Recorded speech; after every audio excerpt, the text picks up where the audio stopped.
Hello everyone, today I'm going to show you how to identify and remove fake accounts on social media. So there are some applications like Facebook, Instagram.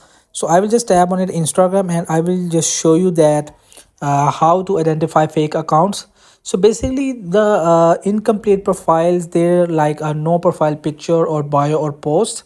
So this is identifying the fake accounts.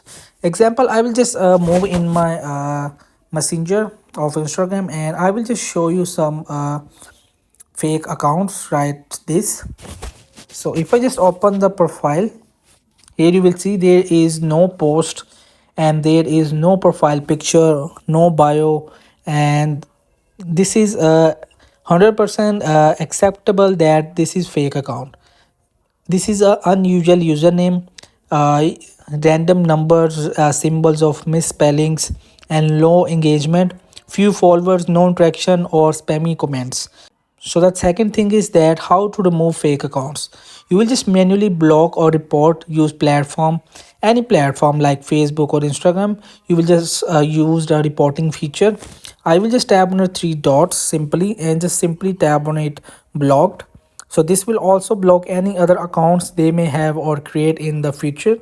I will just tap on the simply blocked, and in this way you will have to identify the fake accounts and remove from your social media applications. So hope this video helped you. Please don't forget to like and subscribe and get notified for more videos.